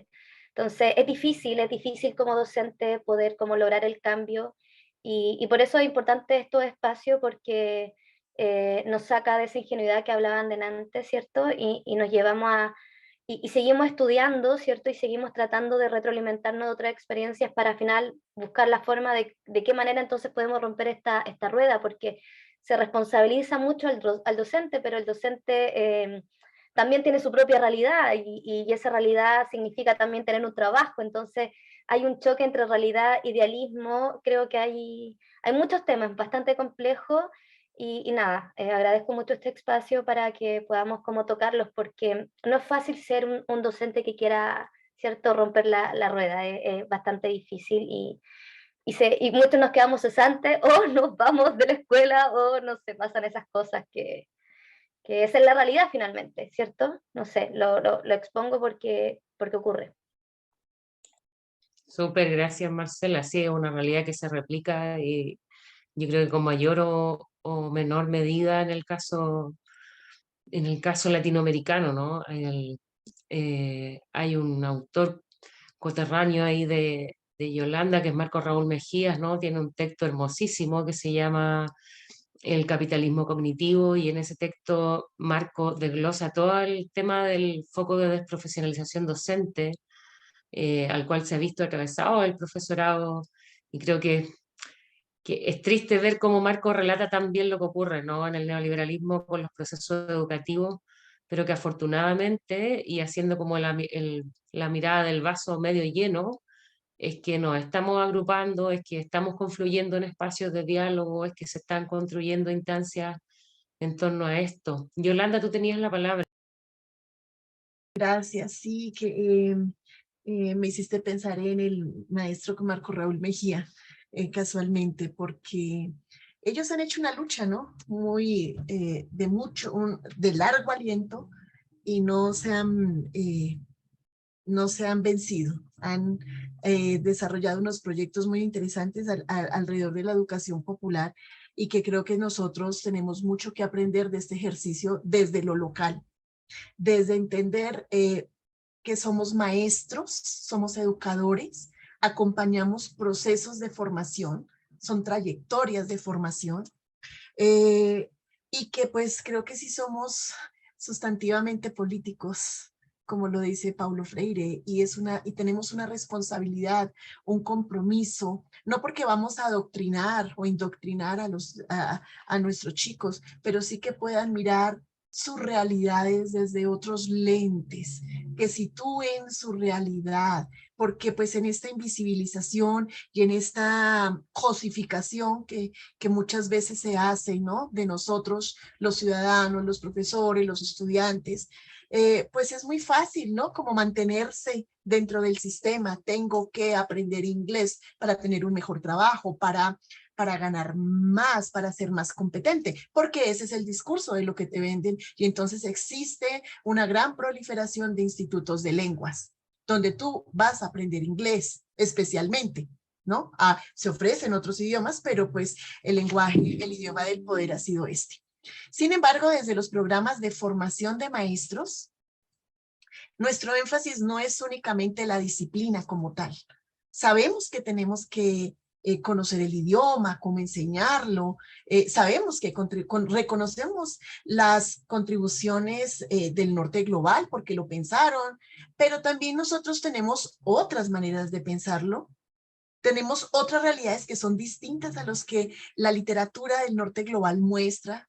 Nuestros salones están con niños que llegan a desayunar o a almorzar porque en sus casas no tienen cómo hacerlo. O sea, su interés por ir a la escuela no es por ir a aprender un tema, un contenido, ¿sí? Sino porque no encuentran allí un lugar para compartir con otros y en este caso, por ejemplo, para poder comer. Cosa que eso no se piensa cuando se habla desde esa formación de la disciplina. Entonces creo que somos educadores y de hecho yo personalmente sufro un conflicto con esa palabra, con la palabra en inglés de instructor, porque es que no somos instructors. Yo soy una educadora de lenguas, o sea que uso la lengua como un medio para, ¿sí? No es mi meta llegar a enseñar inglés porque sí y ya. Y también con un término que ellos llaman el practitioner, ¿sí? Creo que somos, me parece que eso intenta como homogenizar y como estandarizar nuestras prácticas. Entonces, yo lo veo desde una opción, que es la disciplina para poder acompañar esos procesos de educación y de tal vez de desarrollo de una conciencia mucho más crítica que involucra lo social, lo cultural, lo político, que nos ayuda a entender nuestras realidades y que varias universidades en sus programas de formación en Colombia han hecho resistencia precisamente como a esta norma, manteniendo esos pilares, ¿no?, de formación política en nuestros programas. Maffer preguntaba cómo en Colombia o cómo lo estábamos haciendo. Hay diferentes programas de formación hoy y en la Universidad Distrital, por ejemplo, nosotros tenemos la maestría en lingüística aplicada a la enseñanza del inglés. Desde allí se han venido construyendo unas dinámicas tan interesantes que traspasan lo que implica la enseñanza de una segunda lengua.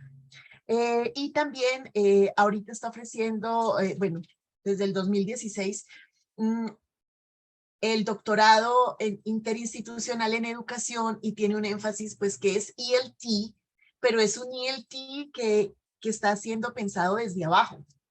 Entonces, es muy interesante poder compartir con mis compañeros maestros. Yo soy estudiante del doctorado, Elena es maestra en el doctorado. Entonces, es muy bonito poder compartir, conocer, entender, encontrarnos allí en esas incertidumbres que tenemos, muchas veces confrontarnos también, ¿sí? Porque a veces el día a día en algunos momentos como que te deja llevar, ¿cierto? Pero te das cuenta que, ojo, te puedes dejar llevar, ¿no? Entonces, hay muchos procesos alrededor de lo que es la educación y la pedagogía, ¿sí?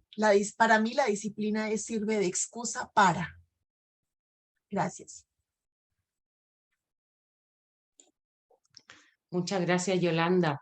Creo que es una buena instancia para ir como haciendo círculos de cierre, ¿no? Salvo que alguien más quisiera opinar o hacer alguna otra reflexión. Sí, quería Marcela. decir una pequeña cosa, que claro, con respecto a la pregunta de Rocío sobre también cómo lo hacemos con lo disciplinar, ¿cierto? Y la realidad en sí, y también es interesante cómo nosotros como educadores también salimos de lo disciplinar necesariamente en nuestras investigaciones. Creo que ahí mismo también en la práctica un poco se ve eso también. Por ejemplo, en mi caso, claro, soy profe de lengua y podría estar haciendo una investigación sobre escritura y morfología y busco la manera, desde mi visión educadora, de cómo se motiva eso. Entonces, finalmente, nosotros como investigadores y docentes estamos todo el tiempo en esta disciplinariedad y saliendo de la disciplina, creo. Eso me he dado cuenta en estas exposiciones que, claro, se responde un poco también mismo, no solo se hace en la clase, sino lo hacemos nosotros en nuestras propias prácticas investigativas. Eso como acotación. Súper, sí, yo creo que hay un elemento y que otra dimensión freiriana también lo que plantea Marcela, ¿no? Que tiene que ver con la transversalidad de los saberes y con este diálogo de saberes, porque finalmente es el capital el que instala la lógica de saberes estancos, ¿no? Una lógica muy, muy gremial, por así decirlo, como si un chico caminara y tuviera historia en un lado, educación física atrás, sabiendo que esos saberes dialogan y cómo también esos saberes tienen una validación. Ahí Yolanda lo hablaba antes, o Elena creo, en torno a la filosofía también. O sea, no es menor que llamemos filósofos solo a Europa y a los filósofos latinoamericanos se les llame pensadores. ¿Ya? O sea, no solo hay un enfoque muy bajo esa dimensión, sino es propio, ¿no? Yo creo que acá, y a modo de ir cerrando y para darle la palabra a Rocío también para hacer como los protocolos finales de este espacio, creo que es súper importante todas las reflexiones que se han vertido. Creo que hay un elemento importante cuando yo pongo sobre la mesa el hecho de que no somos pocos, y que es súper importante tomar decisiones y posicionarse.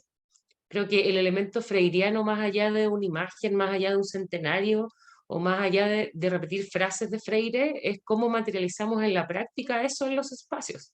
O sea, yo creo que Freire estaría mucho más contento de ver que hay muchos mini Freires en todos lados, que muchas frases de él en espacios muy bonitos y simbólicos donde no se transforma la realidad. Entonces, como que la invitación es a ese desde ahí, ¿no? De ir construyendo esta meta en el camino, como dicen los zapatistas, de ir potenciando estos espacios de diálogo y reflexión, y a entender también que esos espacios no se van a ganar si no los instalamos, porque no los van a ceder, ¿no?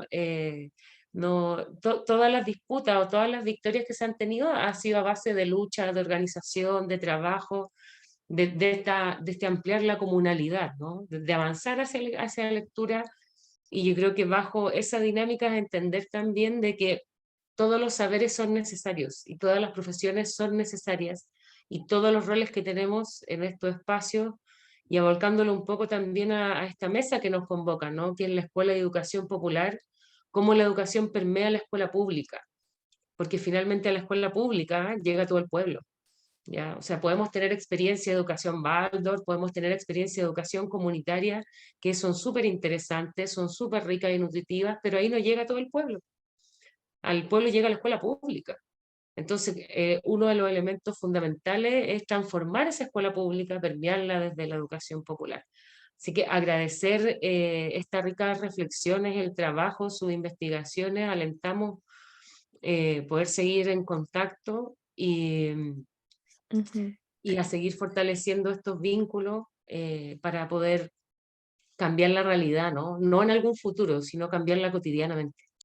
Sí, justamente a partir de eso, bueno, esta conferencia, como saben, tenemos una idea en construcción también de hacer las cosas diferentes, de pensar un poco qué podría ser una conferencia más freiriana, y hemos estado intentando hacer esos esfuerzos.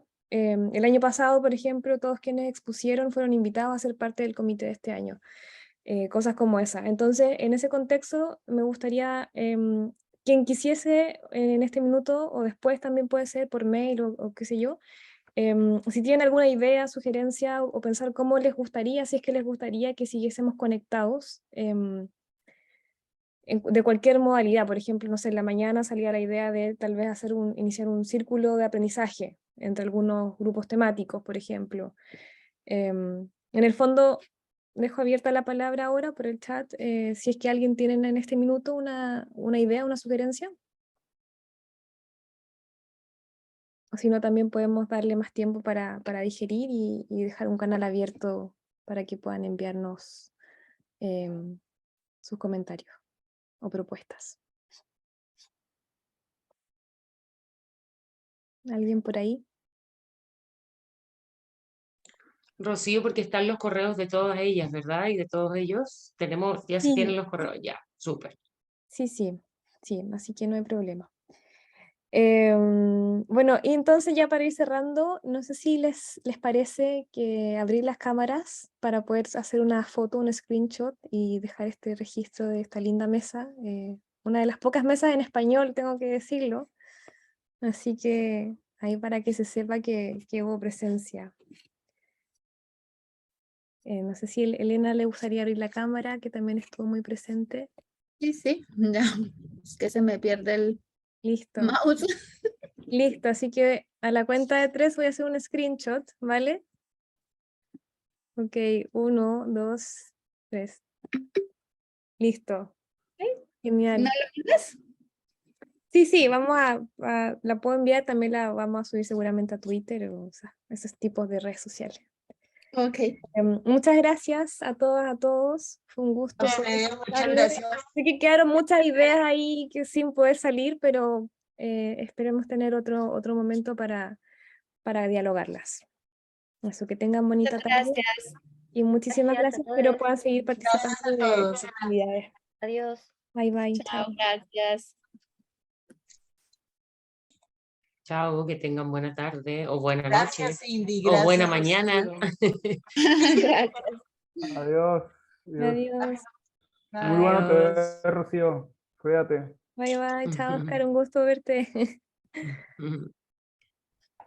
Sí, muy chistoso. Con Oscar nos conocimos en Claxo este año, en la conferencia de Claxo.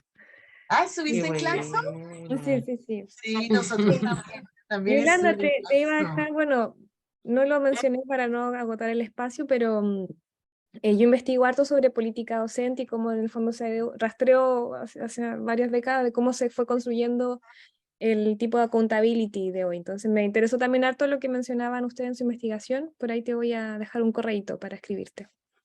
Claro que sí, bienvenida siempre. Gracias por la manera como manejaron el diálogo. Se sintió uno muy cómodo, Genial. muy tranquilo. Nos vamos felices con Cindy entonces, ¿cierto? Muchas veces en los eventos uno siempre está así, ¿no? Como, Sí, sí, sí. es muy interesante verlo. Un placer, Cindy, reconocerte. Lo mismo a ti, Rocío. Gracias. Todo lo mejor en la conferencia. Igualmente, muchas gracias. Gracias, hermosa. Un Hasta gusto luego. conocerte. Chao, Que estés Cindy, bien. Igualmente. Chao. Un gusto, Que estén sí. bien. Adiós. Chao.